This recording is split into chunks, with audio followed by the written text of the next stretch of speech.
Aleluia, glória a Deus. Paz do Senhor, igreja. Amém? Vocês estão bem? Amém. Eu tenho percebido uma coisa, gente. Que assim, a gente acostumou tanto a ser cristão agente secreto lá fora, que aí aqui dentro a gente também virou agente secreto. Então a gente já não se conhece mais como irmão, entendeu? A gente veio no culto de quarta assim, mas é o bom do culto de quarta que ninguém me conhece. Então eu posso vir, daí eu sento bem isolado no meu canto, assim. É bom que tem bastante cadeira, porque, entendeu? E aí eu vou embora também, ninguém me viu. E daí não é igreja. Amém? Então eu vou fazer uma coisa bem das antigas. Duas coisas, na verdade. A primeira é convidar todos vocês que estão aqui presentes. Amém. Olha lá. Olha a glória a Deus aí, irmão Ribas aí. Ó, glória, aleluia. A ovelha é assim, gente. Já antes da gente... Sente-se um pouquinho mais à frente. E enquanto você vai levantando aí desse lugar isolado, você vai aproveitar para cumprimentar um irmão que você não conhece. E se apresente para esse irmão. A graça e a paz do Senhor, meu irmão. Eu me chamo...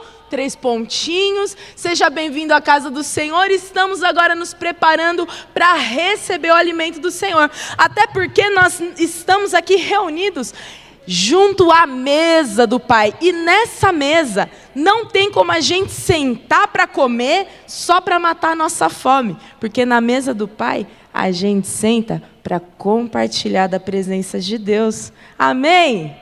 Amém. Então já deixamos de ser agente secreto nessa noite. Pelo menos um irmão você vai sair daqui sabendo o nome.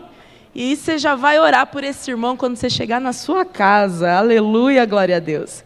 Meus irmãos, eu confesso que hoje, assim, sem a mínima vontade de usar clichê, mas a gente já podia ir para casa, né?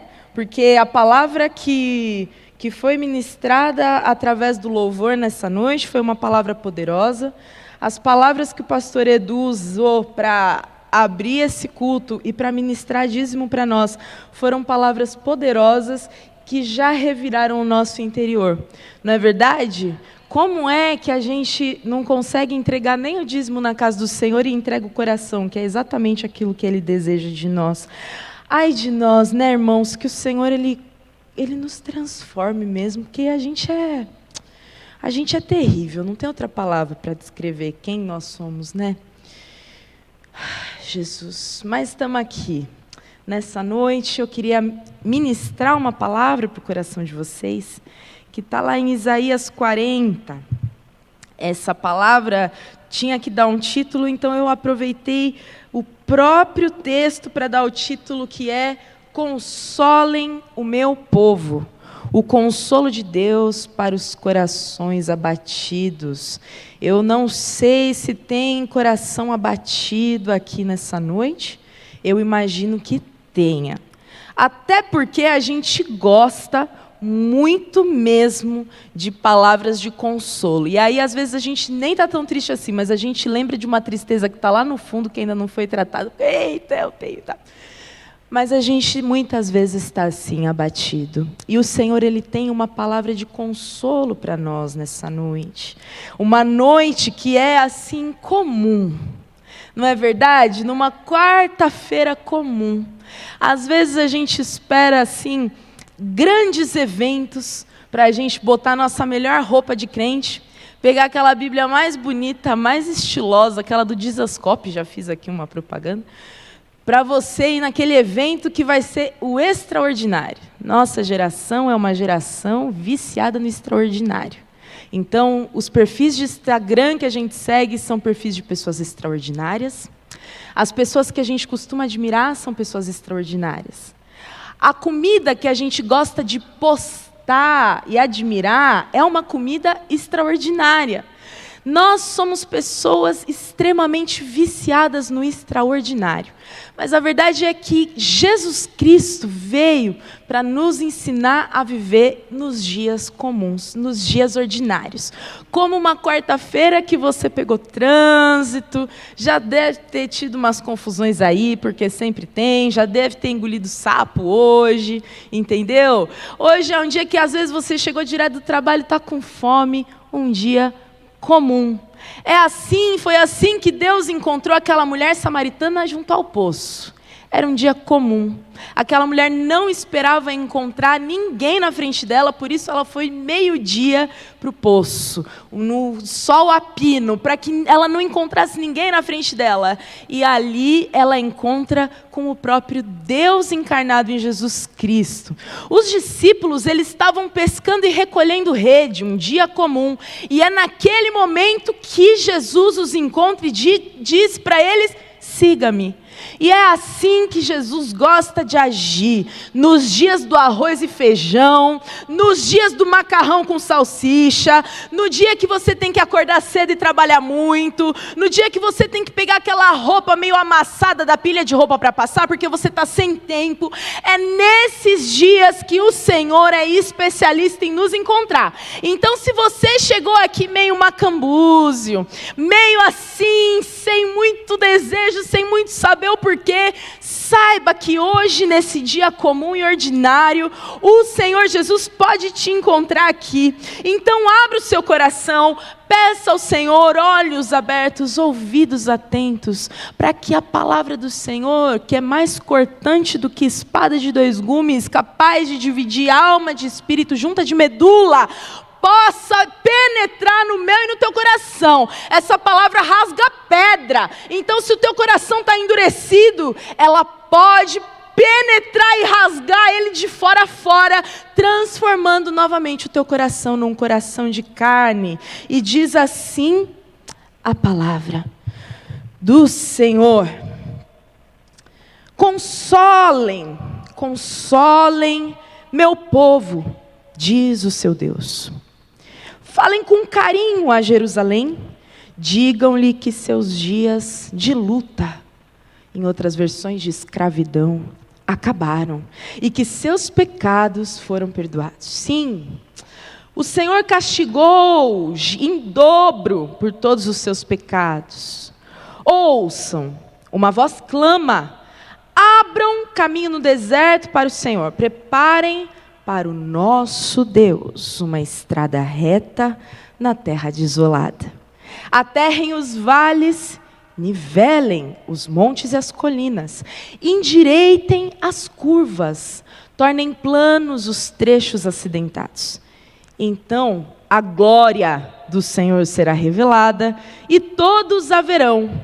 O Senhor falou. Uma voz disse: clame. E eu perguntei: o que devo clamar? Anuncie que os seres humanos são como capim, sua beleza passa depressa como as flores do campo. O capim seca e as flores murcham quando o Senhor sopra sobre elas. O mesmo acontece aos seres humanos. O capim seca e as flores murcham, mas a palavra do nosso Deus permanece para sempre. Ó Sião, mensageiro de boas notícias, grite do alto dos montes, grite mais forte, ó Jerusalém, grite sem medo, diga às cidades de Judá: seu Deus está chegando. Sim, o soberano Senhor vem com poder, com braço forte governará. Vejam, ele traz consigo sua recompensa. Como pastor, ele alimentará seu rebanho, levará os cordeirinhos nos braços e os carregará junto ao coração. Conduzirá ternamente as ovelhas com suas crias, aleluia.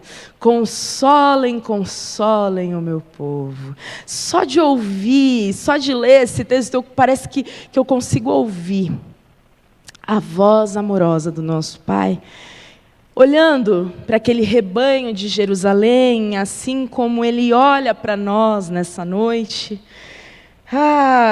através de todas as nossas camadas de força, de dureza, de firmeza, Ele olha para nós e diz: consolem o meu povo, falem ao seu coração, animem o coração do meu povo, dizendo assim: preparem o caminho, porque aí vem o Rei para governar e para nos conduzir como, gente? Como um bom pastor. A gente gosta mesmo, de verdade, eu gosto também, e muitas vezes eu tenho precisado, buscado palavras de consolo. Eu criei uma playlist no Spotify, depois se você quiser você pode seguir lá. Uma playlist que chama Refrigério. Só de músicas que trazem um consolo, uma calmaria para o meu coração. E esses dias eu estava aqui na igreja trabalhando, isso está acontecendo muito, isso não é bom. Estava trabalhando e ouvindo essa playlist, de repente eu comecei a chorar e tive que ir para o banheiro chorar. E saí com o nariz vermelho e todo mundo sem entender nada, mas eu tive que ir para o banheiro chorar. Tamanha foi o conforto, o consolo que eu senti invadindo meu coração enquanto eu estava ouvindo aquelas músicas. Então a gente gosta, a gente precisa ser consolado, todos nós precisamos ser consolados, mas as nossas expectativas humanas com relação ao que deve ser esse consolo, elas precisam ser urgentemente quebradas e frustradas, porque para nós, consolo geralmente tem a ver com receber um carinho sobre a nossa alma ferida, sobre o nosso ego ferido. Tem a ver com a gente voltar a se sentir bem com a gente mesmo. Então, a gente gosta de ser consolado, geralmente por pessoas que pensam bem parecido com a gente, não é verdade? Então você está muito triste, e aí você chega naquele seu colega de trabalho, ou naquele seu parente mais próximo e fala: eu estou muito triste com uma situação que aconteceu assim, assim, assim, porque eu me senti muito injustiçado. Você vai em busca de consolo, e geralmente o consolo que vem para você é uma resposta afirmativa, justificando aquela sua dor. Realmente, muito injusto. Nossa, não sei como que você aguenta tanto. Você é tão forte, menina. Olha, eu no seu lugar não suportaria. Não é assim, geralmente, o consolo que a gente gosta de receber? É assim, a gente gosta de receber um tipo de bálsamo que traga um alívio ou um tipo de afirmação para as nossas dores, para o nosso ego, muitas vezes ferido. Mas a Bíblia, que é a palavra de Deus, ela nos ensina que o consolo que vem do Senhor, ele vem de um jeito diferente. E talvez por isso muitas vezes a gente não reconheça o consolo de Deus. Às vezes os pregadores sobem aqui em cima e os jovens gostam de tirar onda com a minha cara por isso, porque eu começo assim sorrindo e de repente eu dou uns gritos, eles: você engana a gente. Não, a verdade é que o consolo de Deus muitas vezes vem em forma de exortação. E eu aprendo isso, sabe onde? No Salmo 23. O Salmo 23 tem um momento que diz assim: se eu passar pelo vale da sombra da morte, eu não temerei mal algum. Por quê? Porque tu estás comigo. E logo em seguida ele fala assim: a tua vara e o teu cajado me consolam. Você sabe o que é a vara e o cajado de um pastor? Pois bem, a vara, ela serve para passar contra a pele e o pelo da ovelha, porque quando ele vai passando assim, a vara pela pele e pelo pelo da ovelha, ele consegue notar se existe ferida, se existe sujeira, se existe, eu anotei aqui o nome porque eu sabia que eu ia esquecer, parasita, se existem parasitas que estão ferindo, que estão adoecendo a ovelha. E é por isso que o bom pastor, ele vai passar vara pela pele da ovelha para notar, porque olhando a ovelha de fora, ela está rechonchuda, ela está bonita, mas é somente quando ele passa a vara pela ovelha, ele consegue ver detalhadamente como está a condição daquela ovelha. E o cajado? Para que serve o cajado? A gente sabe que o cajado ele tem aquela pontinha curva. Para quê? Vocês imaginam para quê? A ovelha está aqui desviando do caminho, ela está prestes a cair no precipício e o pastor vai e laça a ovelha com aquele cajado e traz ela para perto. O consolo do Senhor, ele é muitas vezes sofrido para a carne humana. Muitas vezes ele começa produzindo um tipo de dor, porque tirar parasita dói, tirar carrapato dói, passar óleo em ferida dói, sentir o tranco do Senhor trazendo você de volta para o rumo dói, mas a verdade é que isso é consolo, e o salmista entendia disso, por isso ele fala que a vara e o cajado do Senhor o consolavam. Esse povo que a gente acabou de ler aqui, Isaías 40, esse texto de Isaías 40, ele é muito conhecido para nós. Porque é uma profecia linda que trata a respeito do poder de Deus. A partir do versículo 12, Deus ele começa a se revelar em toda a sua grandeza, em todo o seu esplendor. E esse texto, para mim, é um dos mais lindos que existem dentro do livro de Isaías. Mas aqui ele está falando sobre um período que viria logo a seguir, talvez um século depois da morte de Isaías, talvez 2, em que o povo seria levado para o exílio.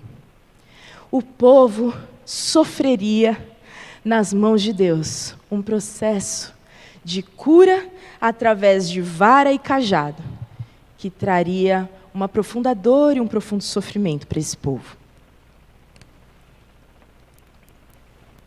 É sobre isso que essa profecia fala, por isso que Isaías, usado por Deus, começa escrevendo: consolem, consolem o meu povo, porque um castigo terrível estava para cair sobre aquele povo. E por quê? Porque aquele povo tinha abandonado o Senhor. Então eles eram o povo da promessa. Desde Abraão, quando Abraão recebe aquela visão e vê a multidão de estrelas, conte as estrelas se você puder, e a sua descendência será como essas estrelas. Ali começa uma promessa que se desenrola e chega num povo que começa com 70 pessoas dentro do Egito e sai de lá tão numeroso que não se podia contá-los. E aquele povo é escolhido por Deus para revelar as maravilhas, as virtudes desse Deus. E olha só, né? Como a gente é pecador, assim como esse povo era. Deus ele decide revelar, manifestar a sua glória e todo o seu poder para esse povo. Então, ao longo do dia, enquanto eles caminhavam naquele deserto, o Senhor provedor, apesar da rebeldia daquele povo, até porque eles precisaram peregrinar por 40 anos por causa de rebeldia. Mas apesar da rebeldia daquele povo, o Senhor ele provia uma nuvem grande. Imagine uma nuvem que cobria 3 milhões de pessoas. A gente não consegue imaginar isso.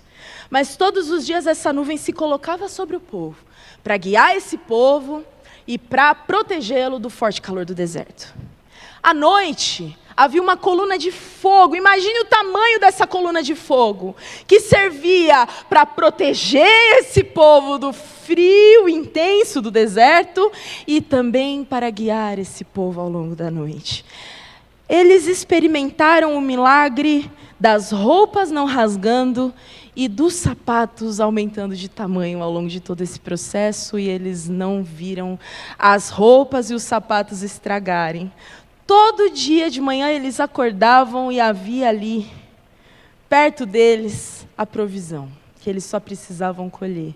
Um lembrete eterno de que apesar da rebeldia, apesar da idolatria do coração deles, a misericórdia do Senhor continuava guiando e sendo derramada sobre esse povo. Mas o povo que era o povo da aliança, o povo chamado para manifestar as virtudes de Deus, ao qual o Senhor escolheu para revelar a sua glória e o seu poder para todas as nações da terra, esse povo decide se corrompeu 1, 2, 3, 4, inúmeras vezes, e todas as vezes o Senhor, Ele os trazia de volta, Ele levantava profetas, Ele levantava juízes, pessoas para declarar no meio do povo: ei, voltem, voltem! Mas existe um momento em que o Senhor diz: agora eu vou precisar ferir a carne de vocês um pouco mais profundo, porque a enfermidade do pecado em vocês está se alastrando. Vocês vão passar pelo exílio. Só que aquele povo, gente, era um povo que ficou convencido. Bem parecido com os crentes, vamos dizer a verdade, né? Um povo convencido.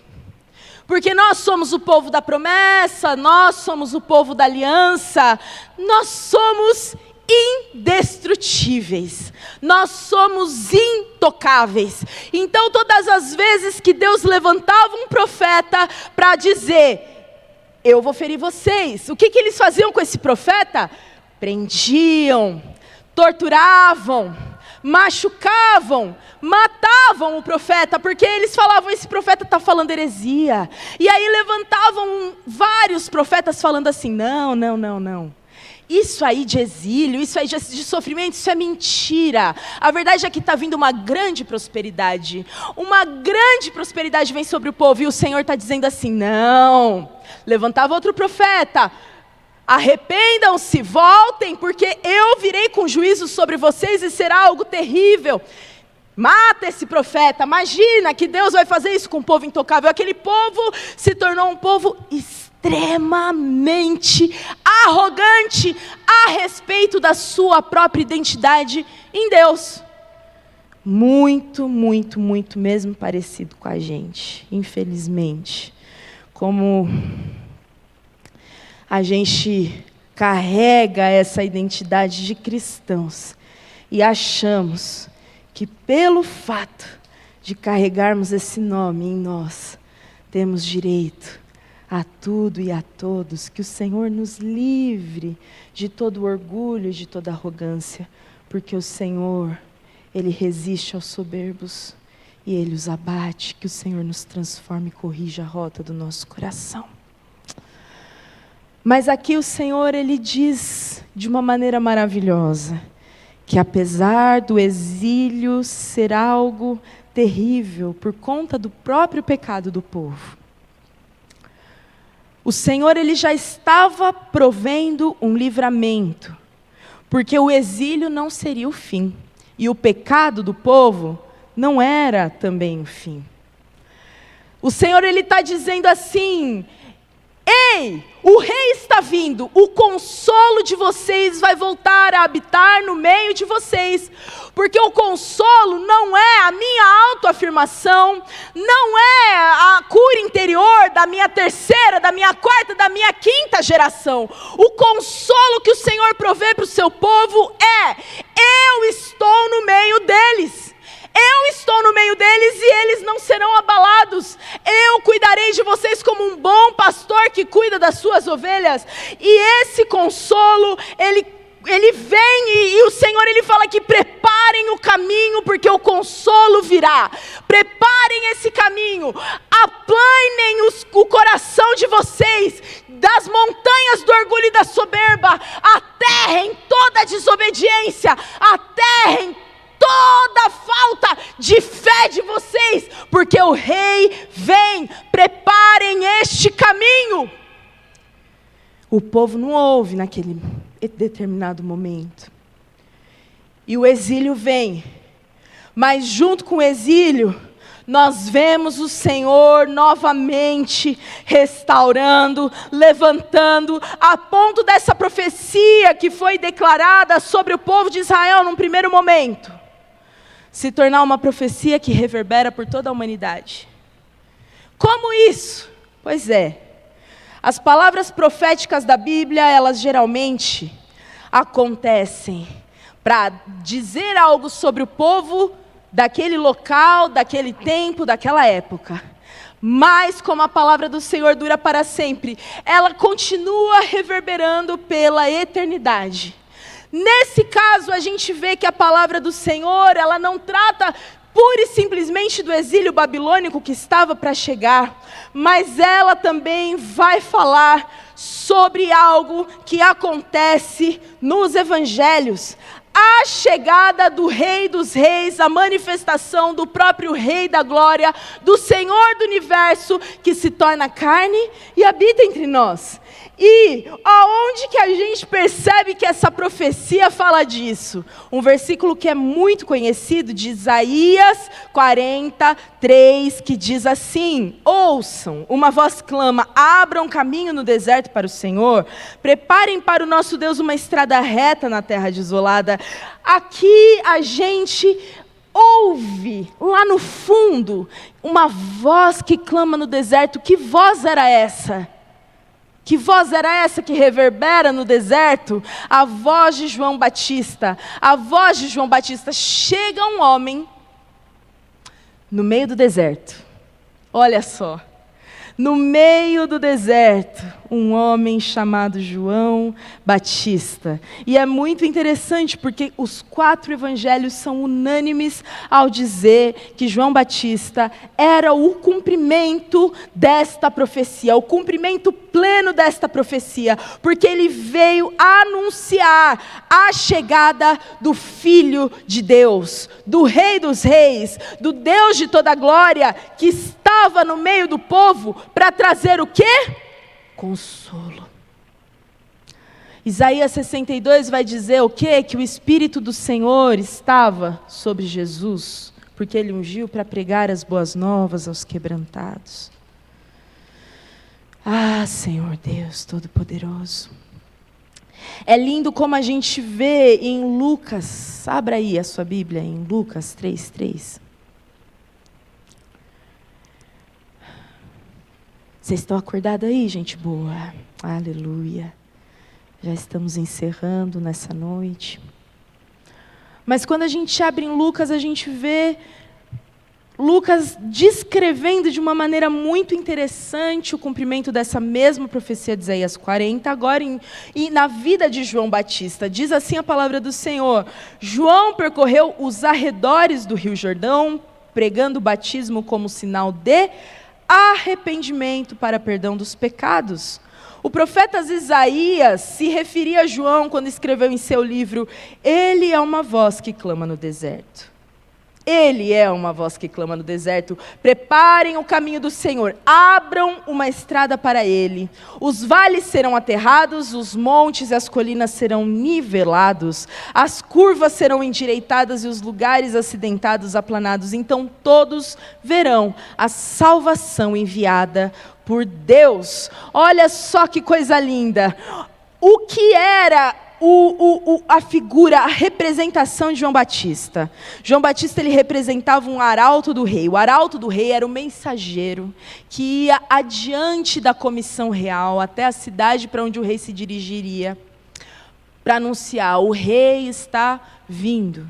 Ele era quem cuidava de preparar o caminho para que a chegada do rei até o encontro do seu povo não fosse impedida. E aqui o arauto do rei Jesus, do rei de toda a glória, se revela. E tinham passado aproximadamente 700 anos que a profecia de Isaías tinha sido registrada. Mas a mensagem não mudou e continuava declarando: o rei vem, o consolo de vocês vem, mas aterrem os vales, nivelem os montes e as colinas, preparem o caminho, porque aquele que um dia enxugará dos olhos toda lágrima está vindo, sem demora, e a sua glória será revelada. E João passa a declarar: arrependei-vos porque é chegado o reino de Deus. Arrependei-vos porque é chegado o reino de Deus. Até que um dia João olha no horizonte e o Evangelho de João, no capítulo 1, vai descrever essa cena de uma maneira linda. Eu fiquei imaginando, porque eu sou muito imaginativa, tenho a mente muito criativa. Então eu fiquei imaginando aqui, João Batista num dia ordinário. Como é esse dia? Ele estava cumprindo a sua missão e a sua tarefa, como ele fazia em todos todos os outros dias: preparem o caminho. Ele não sabia ainda que Jesus, aquele primo dele, filho de Maria, era esse rei. Mas ele estava anunciando: preparem o caminho do Senhor, arrependam-se, vem aí o rei, arrependam-se, vem aí o rei, arrependam-se, vem aí o rei. Até que num determinado momento ele olha lá no horizonte: quem é que está chegando? O consolo estava chegando. O consolo do povo estava chegando no meio dele. E Jesus vem, e não vem pura e simplesmente para curar corações feridos. Ele não vem pura e simplesmente para levantar os mortos. Ele não vem para curar os enfermos, para tirar leproso da sua condição de humilhação. Ele não vem só para abrir os olhos dos cegos. Ele não vem só para operar milagres extraordinários, por mais que ele tenha feito muito isso. Mas esse rei, ele vem para manifestar, revelar a glória, toda a glória de Deus o Pai estava contida naquele homem de 30 anos chamado Jesus, o carpinteiro. E João vai dizer que nós vimos a sua glória. Uma glória não como de reis terrenos.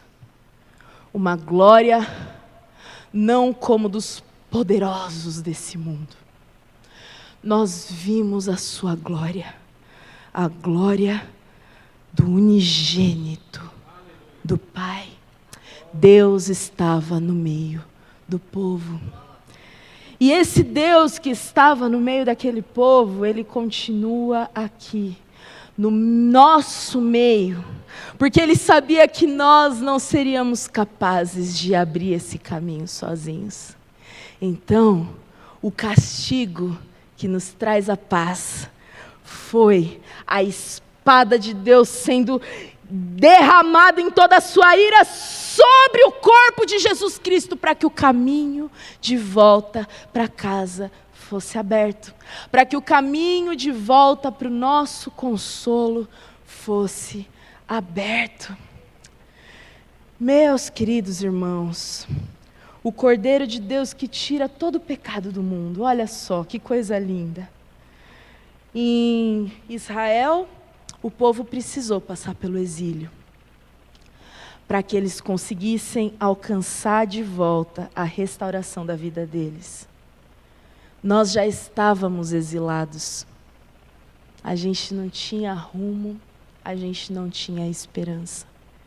E o rei foi nos buscar no exílio, para nos levar de volta para casa. Consolem, consolem o meu povo. Talvez você aqui nessa noite queria chamar o pessoal do Maná em Worship. Vocês cantaram uma música que cai como uma luva para esse momento. Em teus braços é o meu descanso, em teus braços é o meu descanso.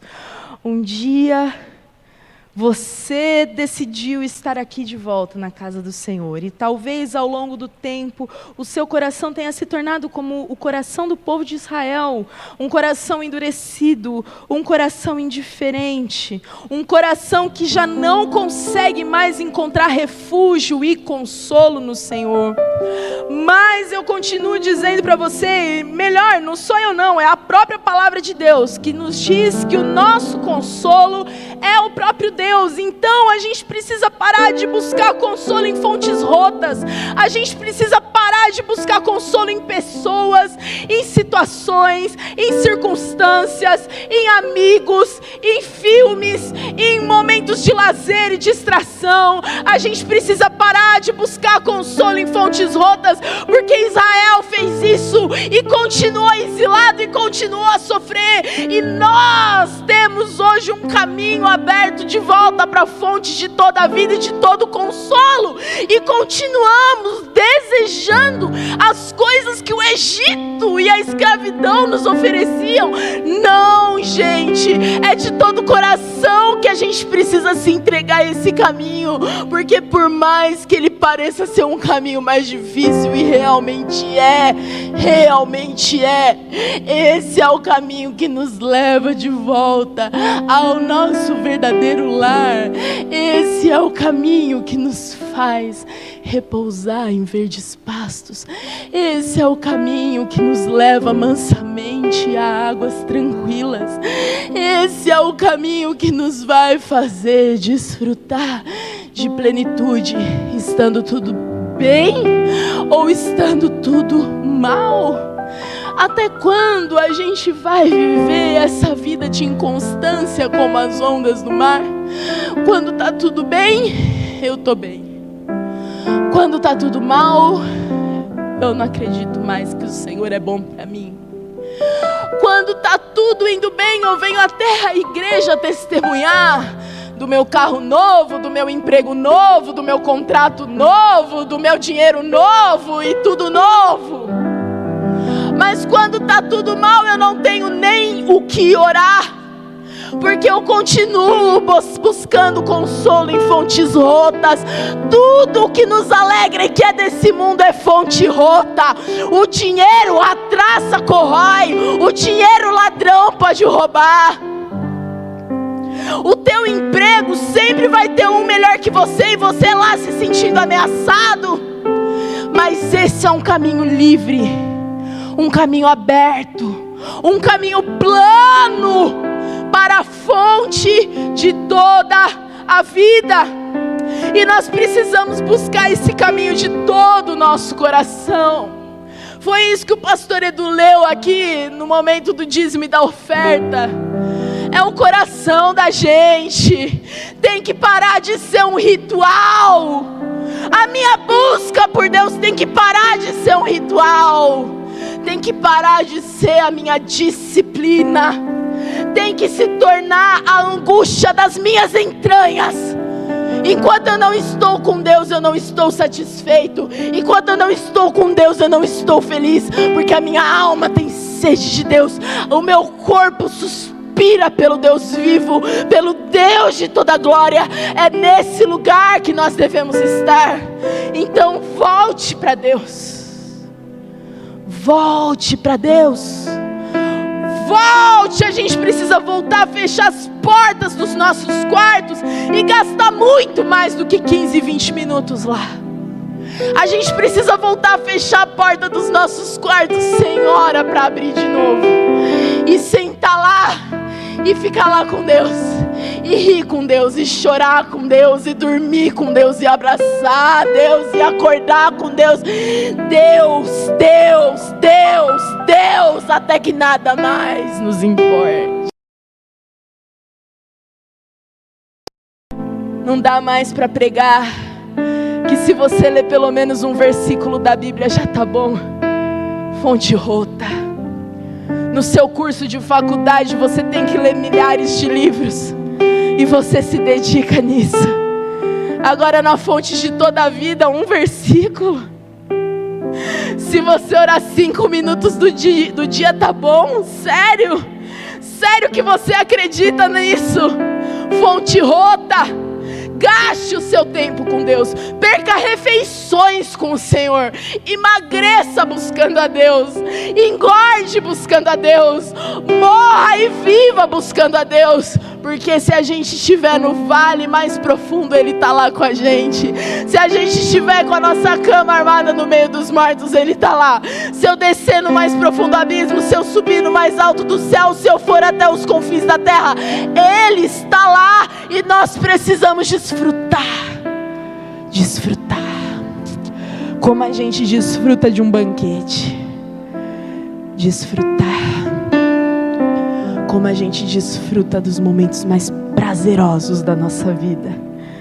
Desfrute e encontre o consolo do Senhor. Desfrute, e eu garanto para você que onda nenhuma vai ser capaz de te abalar. Desfrute do Pai. O Senhor Jesus abriu esse caminho e o tornou completamente disponível para mim e para você. Aleluia, aleluia, aleluia, aleluia. Enquanto as nossas irmãs cantam aqui, eu quero convidar você, se de alguma forma essa palavra ela tocou o seu coração, se de alguma forma essa palavra mexeu no teu interior e te levou à necessidade de tomar uma decisão, um concerto com o Pai, dobre os teus joelhos aí no teu lugar, se você puder. Ai, que lindo que Ele está aqui hoje. Você não precisa nem ir lá longe buscar, Ele está aqui agora. Desfrute dessa presença. Senhor, está aqui o teu povo, Pai. Está aqui o teu povo, Pai. Eles são teus e só o Senhor sabe como cuidar de cada um deles. Por isso, meu Deus, a gente se despede nesse momento, clamando ao Senhor, para que o Senhor, que é o Deus de toda revelação, de toda sabedoria, de todo amor, possa nos envolver nos teus braços, e que as músicas cantadas aqui, as palavras pregadas aqui nessa noite, possam ecoar, reverberar no nosso coração, e à medida que os dias forem passando, a gente não perca a esperança de te encontrar no poço, te encontrar quando a gente estiver lançando as redes, te encontrar no nosso trabalho, aonde quer que seja, porque te encontrar e estar contigo é muito melhor do que a própria vida. Que o amor do nosso Deus e Pai, que a graça do querido Senhor e Salvador Jesus Cristo, e que as eternas consolações do Espírito Santo de Deus, que habita em nós, esteja com todos nós nesses dias, nos trazendo o descanso e o conforto que a gente tanto precisa. No nome santo e poderoso de Jesus. Vão na paz do Senhor e que Deus abençoe cada um de vocês. Amém.